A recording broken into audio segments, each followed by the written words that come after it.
অসামঞ্জস্যপূর্ণ ও পাহাড়ি প্রতিমন্ত্রীকে পার্বত্য চট্টগ্রাম মন্ত্রণালয় থেকে প্রত্যাহার করে নেওয়া এবং দপ্তর পুনর্বন্টন করা। পার্বত্য চট্টগ্রাম বিষয়ক মন্ত্রণালয় থেকে প্রত্যাহার ও দপ্তর পুনর্বন্টনের দাবিতে আজকের এই সংবাদ সম্মেলনে আপনাদের সবাইকে স্বাগত জানাচ্ছি। প্রিয় সাংবাদিক বন্ধুগণ ও সুধীবৃন্দ, সম্প্রতি ত্রয়োদশ সংসদ নির্বাচনের মধ্য দিয়ে বিপুল সংখ্যাগরিষ্ঠতা নিয়ে সরকার গঠনের পর নবগঠিত সরকার ইতিমধ্যে কার্যক্রম শুরু করেছে এবং 180 দিনের কর্মসূচির মাধ্যমে নানা ক্ষেত্রে দৃশ্যমান পদক্ষেপ গ্রহণের ঘোষণা দিয়েছে। পার্বত্য চট্টগ্রাম চুক্তি বাস্তবায়ন আন্দোলনের পক্ষ থেকে আমরা এ সকল কর্মসূচিকে স্বাগত জানাই এবং নবনির্বাচিত প্রধানের নেতৃত্বে নবগঠিত সরকারকে আন্তরিক অভিনন্দন জানাই।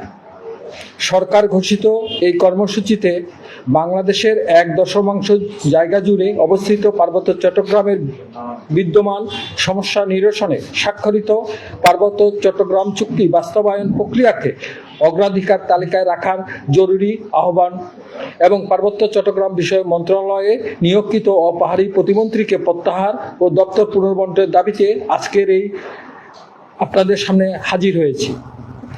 আমরা প্রত্যাশা রাখতে চাই ঘোষিত কর্মসূচিগুলিতে জন আকাঙ্ক্ষার প্রতিফলন ঘটবে এবং দেশ একটি কার্যকর গণতান্ত্রিক রাষ্ট্র ব্যবস্থার দিকে ধাবিত হবে। প্রিয় বন্ধুগণ, আপনারা নিশ্চয়ই অবগত আছেন পার্বত্য চট্টগ্রামের সশস্ত্র সংঘাতের অবসানে বিভিন্ন সময়ে ক্ষমতাসীন জাতীয় পার্টির সরকারের সাথে 7 বার, বিএনপি নেতৃত্বাধীন সরকারের সাথে 13 বার, আওয়ামী লীগ নেতৃত্বাধীন সরকারের সাথে 6 বার সহ ধারাবাহিক 26 বার বৈঠকের মধ্য দিয়ে 1997 সালের 2রা ডিসেম্বর স্বাক্ষরিত হয়েছিল ঐতিহাসিক পার্বত্য চট্টগ্রাম চুক্তি। কিন্তু বিগত 28 বছর ধরে এই চুক্তির মৌলিক ধারা ও বিষয়গুলি অবাস্তবায়িত রয়ে গেছে, যা পার্বত্য চট্টগ্রামের পাহাড়ি আদিবাসী জনগণের ভবিষ্যৎ অনিশ্চিত হয়ে পড়েছে এবং দেশের নাগরিক সমাজ ও মানবাধিকার কর্মীদের উদ্বেগের মধ্যে রেখেছে। এই চুক্তির পূর্ণাঙ্গ যথাযথ বাস্তবায়ন শুধু পার্বত্য চট্টগ্রামের স্থায়ী শান্তি ও স্থিতিশীলতার জন্যই নয়, বাংলাদেশের সকল আদিবাসীদের মর্যাদা ও অধিকার সমুন্নত রাখা সহ দেশের গণতন্ত্র, ন্যায় বিচার প্রতিষ্ঠা ও জাতীয় ঐক্যের জন্য অপরিহার্য। গণমাধ্যমের প্রিয় বন্ধুগণ, 2024 সালের গণ অভ্যুত্থানের পর অধ্যাপক ডক্টর মোহাম্মদ ইউনূসের নেতৃত্বে গঠিত অন্তর্বর্তী সরকারের মেয়াদে দেশের বিভিন্ন মৌলিক বিষয়ে সংস্কারের লক্ষ্যে বেশ কিছু সংস্কার কমিশন গঠন করা হয়েছিল। রাজনৈতিক দলসমূহ ও সমাজের বিভিন্ন শ্রেণী পেশার প্রতিনিধিদের সাথে দফায় দফায় আলোচনায় বসে নানা বিষয়ে সংস্কার প্রস্তাব তৈরি করা হয়েছে। অন্তর্বর্তী সরকার গঠনের অব্যাহতির পরেই পার্বত্য চট্টগ্রাম চুক্তি বাস্তবায়ন আন্দোলনের পক্ষ থেকে বিভিন্ন ধারাবাহিক কর্মসূচির মাধ্যমে নানা তাগিদ দেওয়া সত্ত্বেও সরকার পার্বত্য চুক্তি বাস্তবায়নে কোনো কার্যকর পদক্ষেপ কিংবা উদ্যোগ গ্রহণ করেননি। অপরদিকে অন্তর্বর্তী সরকারের আমলে পার্বত্য চট্টগ্রামে 2টি বড় ধরনের সাম্প্রদায়িক সহিংসতার ঘটনা ঘটেছে, যেখানে বেশ কয়েকজন আদিবাসী হত্যার শিকার হন এবং আদিবাসীদের বসতভিটা ব্যবসা প্রতিষ্ঠানে ভাঙচুর ও আগুন লাগানোর ঘটনা ঘটে। এই ঘটনাসমূহকে কেন্দ্র করে দায়েরকৃত মামলায় আদিবাসীরা হয়রানির শিকার হচ্ছেন।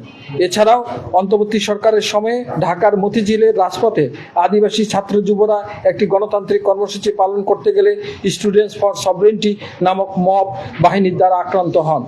এসব কোনো ঘটনারই বিচার নিশ্চিত করতে পারেনি অন্তর্বর্তী সরকার। প্রিয় গণমাধ্যম কর্মীগণ, এই বাস্তবতায় ত্রয়োদশ সংসদ নির্বাচনের মধ্য দিয়ে আমরা নতুন একটি গণতান্ত্রিক সরকার পেয়েছি।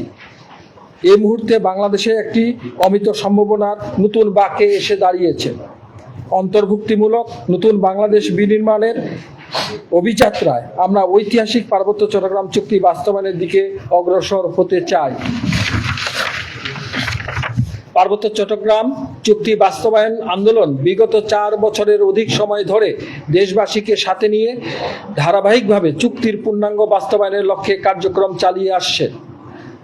আমাদের আন্দোলন পার্বত্য চট্টগ্রামের স্থায়ী শান্তি প্রতিষ্ঠার লক্ষ্যে গতানুগতিক সীমানা অতিক্রম করে দেশের রাজনৈতিক, সামাজিক সাংস্কৃতিক, ছাত্র, যুব ও মানবাধিকার সংগঠনগুলোকে চুক্তি বাস্তবায়নের দাবির যৌক্তিকতা বিষয়ে সচেতন ও সক্রিয় করেছে। সেই সাথে পাহাড়ি জনগণ ও দেশের আপামর জনসাধারণের একটি মেলবন্ধন ঘটানোর লক্ষ্যে আমরা কাজ করছি। প্রিয় সাংবাদিক বন্ধুগণ, আমাদের অভিজ্ঞতা বলছে পার্বত্য সমস্যার সমাধানে বিএনপির নেতৃত্বাধীন সরকার আগের বিভিন্ন মেয়াদে উদ্যোগী ভূমিকা রেখেছিল। 1990 সালের স্বৈরাচার বিরোধী আন্দোলনের মাধ্যমে গণতান্ত্রিক উত্তরণে বিএনপি সরকার ক্ষমতায় আসার পর পার্বত্য চট্টগ্রাম সমস্যার রাজনৈতিক সমাধানের লক্ষ্যে জনসংহতি সমিতির সাথে আনুষ্ঠানিক আলাপ পুনরায় চালু করে। তারই ধারাবাহিকতায় 1997 সালের 2রা ডিসেম্বর পার্বত্য চট্টগ্রাম চুক্তি স্বাক্ষরিত হয়। 2001 সালে বিএনপি পুনরায় ক্ষমতায় এসে পার্বত্য চট্টগ্রাম চুক্তি বাস্তবায়ন প্রক্রিয়াকে এগিয়ে নিতে দায়িত্বশীল ভূমিকা অব্যাহত রাখে।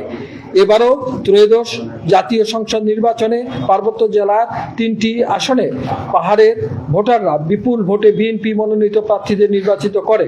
এতে প্রতীয়মান হয় যে বিএনপির প্রতি পাহাড়ের মানুষের আস্থা ও বিশ্বাস রয়েছে। আমরা প্রত্যাশা করছি যে পার্বত্য সমস্যার রাজনৈতিক গুরুত্ব অনুধাবন করে মাননীয় প্রধানমন্ত্রী তারেক রহমানের নেতৃত্বাধীন সরকার পার্বত্য চট্টগ্রাম চুক্তি বাস্তবায়নে ইতিবাচক ও কার্যকর ভূমিকা রাখবে। ইতিমধ্যে সরকার পার্বত্য চুক্তির আলোকে গঠিত পার্বত্য চট্টগ্রাম বিষয়ক মন্ত্রণালয়ে সাংসদ দীপেন দেওয়ানকে মন্ত্রী হিসেবে মন্ত্রিসভায় স্থান দিয়েছেন। এজন্য আমরা প্রধানমন্ত্রীকে সাধুবাদ জানাই। তবে পার্বত্য চট্টগ্রাম চুক্তি বাস্তবায়ন আন্দোলন এও পর্যবেক্ষণ করছে যে নবগঠিত মন্ত্রিসভায় পার্বত্য চট্টগ্রাম বিষয়ক মন্ত্রণালয়ে আরেকজন অপাহাড়িকে প্রতিমন্ত্রী হিসাবে দায়িত্ব দেওয়া হয়েছে, যা 1997 সালে স্বাক্ষরিত পার্বত্য চট্টগ্রাম চুক্তির সাথে সাংঘর্ষিক। গণমাধ্যমের প্রিয় বন্ধুগণ, বিএনপি তাদের 31 দফা কর্মসূচির মাধ্যমে বহুজাতির সম্প্রীতিমূলক সমন্বিত রাষ্ট্রসত্তা রেইনবো নেশন কোট আনকোট বিনির্মাণের প্রতিশ্রুতি দিয়েছে। দেশের গণতন্ত্রকামী মানুষ বিএনপির এই বহুজাতির বাংলাদেশ গঠনকে স্বাগত জানিয়েছে। বিএনপির ঘোষিত বহুজাতির সরকারের উচিত হবে পার্বত্য চট্টগ্রাম চুক্তির সাথে অসামঞ্জস্যপূর্ণ পাহাড়ি প্রতিমন্ত্রীকে পার্বত্য চট্টগ্রাম মন্ত্রণালয় থেকে প্রত্যাহার করে নেওয়া এবং দপ্তর পুনর্বন্টন করা। আমরা প্রত্যাশা রাখব 2001 সালে চুক্তি বাস্তবায়ন প্রক্রিয়া এগিয়ে নিয়ে তৎকালীন প্রধানমন্ত্রী বেগম খালেদা জিয়া যেমনি রাষ্ট্রনায়কোচিত ভূমিকা রেখেছিলেন, ঠিক তেমনি তার পদাঙ্ক অনুসরণ করে নতুন সরকারের প্রধানমন্ত্রী তারেক রহমানও পার্বত্য চট্টগ্রাম চুক্তি বাস্তবায়ন প্রক্রিয়া সচল রাখতে বিচক্ষণ ভূমিকা রাখবেন। পার্বত্য চট্টগ্রাম চুক্তি বাস্তবায়ন প্রক্রিয়াকে সরকারের অগ্রাধিকার কর্মসূচিতে রাখার আহ্বান জানিয়ে আমরা বিএনপি নেতৃত্বাধীন সরকারের নিকট নিম্নলিখিত দাবিসমূহ উত্থাপন করছি। 1. পার্বত্য চট্টগ্রাম চুক্তি বাস্তবায়নের জন্য সুনির্দিষ্ট সময় ভিত্তিক কর্ম পরিকল্পনা গ্রহণ করা। 2. অনতিবিলম্বে পার্বত্য চট্টগ্রাম চুক্তি বাস্তবায়ন ও পরিদর্শন কমিটি পুনর্গঠন করা। 3. দ্রুততম সময়ে পার্বত্য ভূমি বিরোধ নিষ্পত্তি কমিশনকে কার্যকর করা। 4.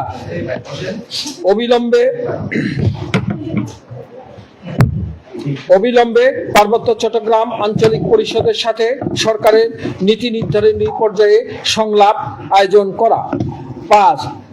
পার্বত্য চট্টগ্রাম চুক্তির সাথে সাংঘর্ষিক হওয়া পার্বত্য চট্টগ্রাম বিষয়ক মন্ত্রণালয়ে অপাহাড়ি প্রতিমন্ত্রীকে মন্ত্রণালয় থেকে প্রত্যাহারপূর্বক দপ্তর পুনর্বন্টন করা। পার্বত্য চট্টগ্রাম চুক্তির পূর্ণাঙ্গ বাস্তবায়নে অবিলম্বে উপরোক্ত পদক্ষেপগুলি গ্রহণ করা জরুরি। আমরা বিশ্বাস করি সরকার এই পদক্ষেপগুলি 180 দিনের কর্মসূচির অগ্রাধিকার তালিকায় রেখে দ্রুততার সাথে পাহাড়ে শান্তি, ন্যায় বিচার ও সাম্য প্রতিষ্ঠার দিকে অগ্রসর হবে। আপনাদের সকলকে পার্বত্য চট্টগ্রাম চুক্তি বাস্তবায়ন আন্দোলনের পক্ষ থেকে অসংখ্য এবং পুনশ্চ ধন্যবাদ।